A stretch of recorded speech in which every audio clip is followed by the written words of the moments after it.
रहे नए साज रहे वक्त हिंद मेरा। वे दिन थे जांबाजी के, शहादत और बलिदान के। इलाहाबाद में देश की धरती को लहू का तिलक करने वाले चंद्रशेखर आजाद का जन्म मध्य प्रदेश के झाबुआ जिले में एक छोटे से गांव भाबरा में हुआ।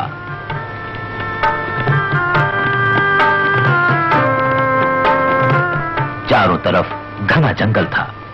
रियासत के एक बागीचे में पंडित सीताराम तिवारी रक्षक थे। 23 जुलाई 1906 को इनके दूसरे पुत्र का जन्म हुआ।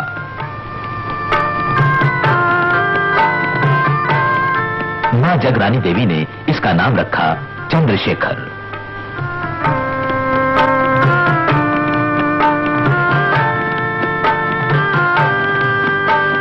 बीर बच्चों के साथ तीर चलाना, उड़ते पंछी को मार गिराना, यही चंद्रशेखर का बाल जीवन था। कुछ बड़े हुए तो एक व्यापारी के साथ जा पहुंचे बंबई। काम मिलते गए, करते गए। आखिर जहाज पर रंगसाजी का काम ठीक लगा, लेकिन मन उलाहना देता। पेट ही पालना था तो माता पिता को दुखी क्यों किया? घर से भागे क्यों? इन उलाहनों से तंग आकर बनारस गए। मन में निश्चय लिए कि संस्कृत पढ़ूंगा, पिताजी की इच्छा पूरी करूंगा। संस्कृत पाठशाला में दाखिला भी मिल गया। पिताजी के एक मित्र शिव विनायक मिश्र ने धीरज बंधाया, हौसला बढ़ाया। लेकिन किताबी पढ़ाई शायद नसीब में नहीं थी। आजादी की लड़ाई ने जोर पकड़ा। जलियांवाला बाग के कत्लेआम ने देश को हिला दिया। दिल की धड़कनों से आवाज उठी, भारत न रह सकेगा हरगिज गुलाम खाना। चरखा आजादी का प्रतीक बन गया और चंद्रशेखर ने स्वतंत्रता संग्राम में पहला कदम रखा। चंद्रशेखर को गिरफ्तार कर लिया गया। मुकदमे में चंद्रशेखर ने अपना नाम बताया आजाद, पिता का नाम स्वाधीन, घर जेलखाना। 15 कसूरी बेतों की सजा मिली। हर बेत के साथ नारा बुलंद हुआ, भारत माता की जय, वंदे मातरम। अब चंद्रशेखर आजाद हो गए। काशी विद्यापीठ में प्रवेश पाया। यहां परिचय हुआ क्रांतिकारियों से और क्रांतिकारी जीवन आरंभ हुआ।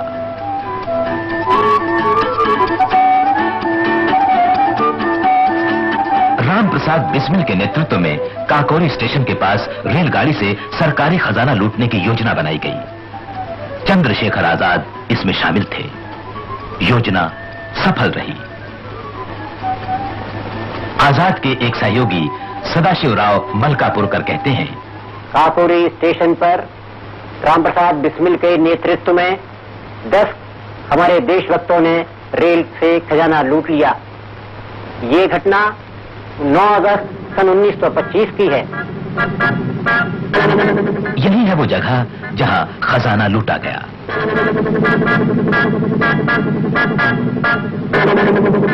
अब अज्ञातवास शुरू हुआ।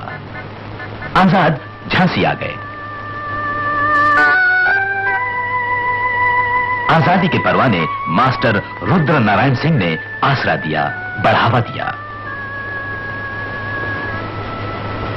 वतन परस्तों का आशियाना लुट गया था। आजाद ने उसे फिर से बनाने का काम शुरू किया। क्रांतिकारी कार्य की कमान संभाली। इसी बीच काकोरी केस का फैसला सुनाया गया। आजाद के सहयोगी क्रांतिवीर शिव वर्मा के शब्दों में, काकोरी केस में 4 व्यक्तियों को मृत्युदंड मिला था। रामप्रसाद बिस्मिल, अशफाकुल्ला खान, रोशन सिंह और राजेंद्र लाहिड़ी। इनमें पंडित रामप्रसाद बिस्मिल को जेल से छुड़ाने के हम लोगों ने कई एक प्रयास किए, लेकिन हमें किसी प्रयास में सफलता नहीं मिल सकी। तो अंत में पार्टी की तरफ से मुझे ये आदेश हुआ कि मैं जाके जेल में फांसी से एक दिन पहले उनसे मुलाकात करूं और पता लगाऊं कि पार्टी के हथियार कहां-कहां रखे हैं और दूसरे संपर्क कहाँ क्या क्या है। उनके पिता दशरथ द्विवेदी में हम तीनों जेल के लिए रवाना हुए।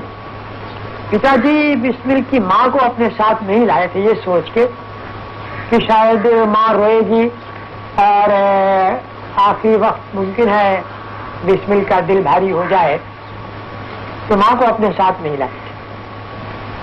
लेकिन हम जब जेल के गेट पर पहुंचे तो हमने देखा कि मां वहां पहले से मौजूद है।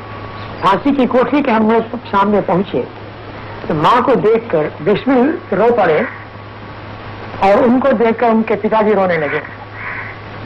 उस समय मां उठकर खड़ी हो गई और बिस्मिल की आंखों में आंखें गड़ाकर उन्होंने कहा कि बस हो गया इनकलाब, हो गई क्रांति। अगर तुमको रोकर मरना था तो इस रास्ते पर आए क्यों थे? बिस्मिल ने जवाब भी उतना ही अच्छा दिया। उन्होंने कहा, मां तुम जानती हो तुम्हारा बेटा कायर नहीं, मैं मौत से नहीं डरता हूं। ये आंसू इस बात के हैं कि शायद मुझे दोबारा तुम्हारी जैसी मां नहीं मिलेगी, तुम्हारी गोद नहीं मिलेगी। आजादी के चारों परवाने फांसी पर झूल गए।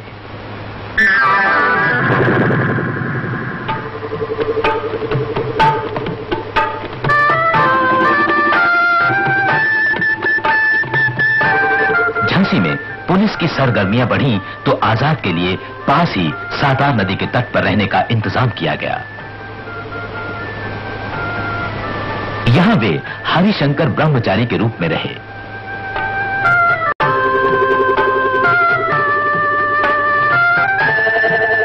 पास ही भीमरपुरा गांव था जो अब आजादपुरा हो गया है। आजाद ने बच्चों को पढ़ाना शुरू किया। क्रांतिकारी दल के संगठन का कार्य पूरे जोरों के साथ शुरू हुआ। मास्टर रुद्र नारायण नौजवानों को सातार तट पर भेजते थे। आजाद उन्हें वीर सावरकर जी की पुस्तकें पढ़ने को देते। मनोभूमि तैयार होने पर उन्हें क्रांतिकारी दल में शामिल किया जाता था। झांसी ने आजाद को 3 अनन्य साथी दिए, विश्वनाथ वैशंपायन, सदाशिव मलकापुरकर और भगवान दास माहौर। इनका एक ही अरमान था, एक ही तमन्ना, मेरे सोने की लाली से कुछ तो लाल धरा होगी ही। बजरंगबली की इस मड़िया से क्रांतिकारी संगठन की जड़ें पूरे उत्तर भारत से महाराष्ट्र तक पहुंची।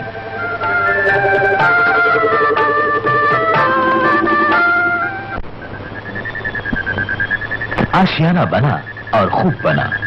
दिल्ली के फिरोजशाह कोटला के खंडहरों में एक बैठक हुई।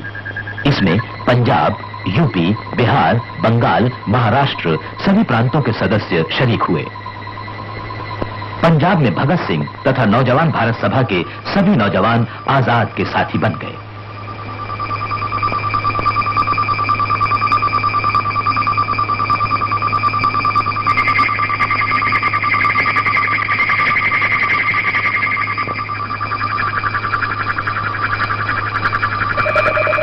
भगत सिंह के आग्रह पर समाजवाद को लक्ष्य माना गया और दल का नाम हुआ हिंदुस्तान सोशलिस्ट रिपब्लिकन एसोसिएशन।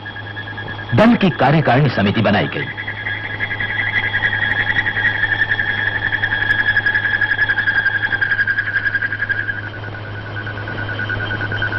सर्वसम्मति से चंद्रशेखर आजाद को कमांडर इन चीफ चुना गया। धन जुटाया गया, हथियार आए, बम बनने लगे। सरफरोशों के दिल बेताब थे। जिस साम्राज्य पर कभी सूर्य अस्त नहीं होता था, उसकी नींवें हिलाने के लिए इंतजार था बस मौके का।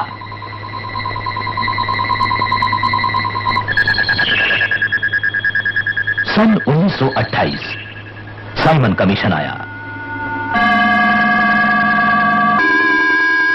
सारे देश में इसका विरोध हुआ। अंग्रेजी हुकूमत की बर्बरता हद से बाहर जा पहुंची। जब साइमन कमीशन लाहौर पहुंचा तब नौजवान भारत सभा के युवक भगत सिंह, भगवती चरण वोरा, सुखदेव आदि ने विराट जुलूस निकाला। जुलूस का नेतृत्व कर रहे थे पंजाब केसरी लाला लाजपत राय। पुलिस ने जुलूस पर इस बेरहमी के साथ लाठियां चलाई कि भस्मासुर भी शर्मा जाता। लाला जी बुरी तरह घायल हो गए। कुछ ही दिनों बाद उनका देहांत हो गया।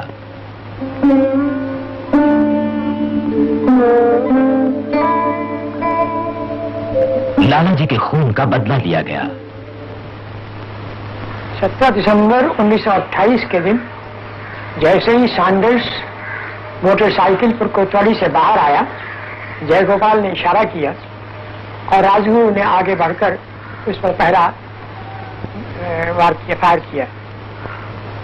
उसके बाद भगत सिंह और राजगुरु दोनों ने अपने पिस्तौल उसके ऊपर खाली कर दिए।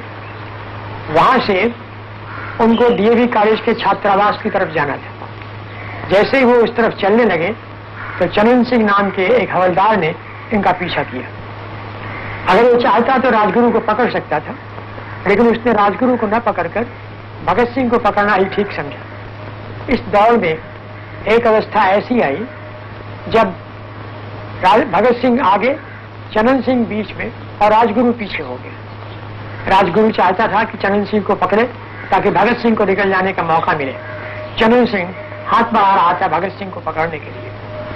ऐसी स्थिति में डीएवी कॉलेज की दीवार पर बैठे हुए आजाद ने पहला फायर किया जो चनन सिंह के रान में लगा। चनन सिंह फिर भी दौड़ता गया। दूसरा फायर हुआ जो उसके पेट में लगा और चनन सिंह धराशायी हो गया। इस तरह से ये दोनों साथी आजाद की उस निशाने की वजह से सही सलामत वहां से बाहर हो सके।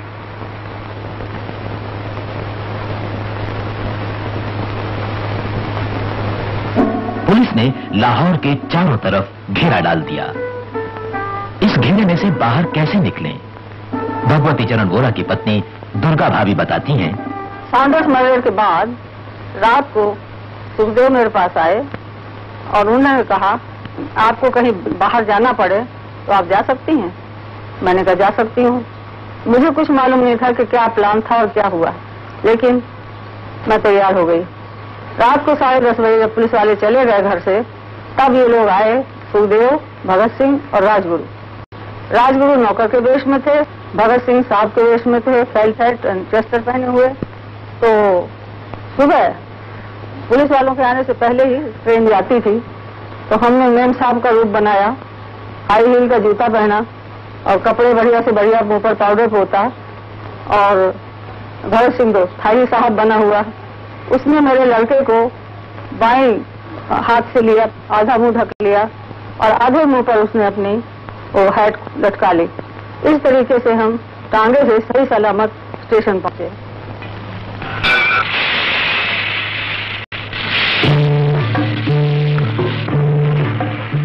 भगत सिंह को कलकत्ता भेजकर आजाद आगरा गए। आगरा और ग्वालियर में मकान लिए गए। बम फैक्ट्रियां शुरू की गईं। ग्वालियर में बने 2 बम 8 अप्रैल 1929 को भगत सिंह और बटुकेश्वर दत्त द्वारा केंद्रीय असेंबली दिल्ली में फेंके गए। बम के साथ पर्चे फेंके गए। इनमें कहा गया था, पहरों को सुनाने के लिए धमाके की जरूरत होती है। सार्वजनिक सुरक्षा और औद्योगिक विवाद जैसे कानून दमन चक्र को और भी तेज कर रहे हैं। जनता को कुचला जा सकता है, लेकिन आजादी की भावना को कोई ताकत नहीं कुचल सकती। फिर धरपकड़ शुरू हुई। लाहौर और दिल्ली षड्यंत्र केस चले।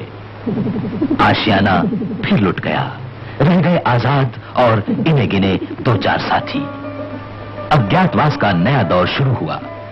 कानपुर, बनारस, इलाहाबाद, दिन रात की दौड़ धूप, पुलिस पीछे लगी हुई।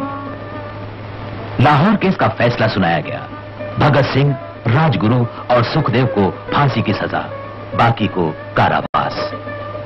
और इसी वक्त गद्दारों की मेहरबानी से आजाद का दाहिना हाथ विश्वनाथ वैशंपायन भी पकड़ा गया। फिर भी वही धुन, फिर से आशियाना बनाने की धुन। इसी धुन में वे मोतीलाल जी और बाद में पंडित जवाहरलाल नेहरू से मिले। गद्दारों से सूचना पाकर पुलिस ने आजाद को इलाहाबाद के अल्फ्रेड पार्क में घेर लिया। आजाद अभिमन्यु की तरह लड़े, लेकिन चक्रव्यूह से निकल न सके। प्रतिज्ञा थी, दुश्मन की गोलियों का हम सामना करेंगे। आजाद ही रहे हैं, आजाद ही रहेंगे।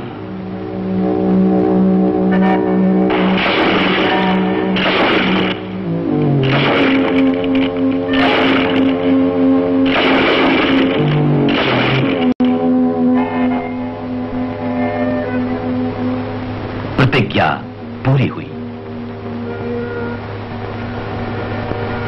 माता जगरानी देवी भावरा में चंद्रशेखर के लौटने का इंतजार करती रहीं। 2 उंगलियां बांध रखी थीं। चंद्रशेखर से मिलन के बाद इन्हें खोलना था, लेकिन यह मिलन सपना ही बना रहा।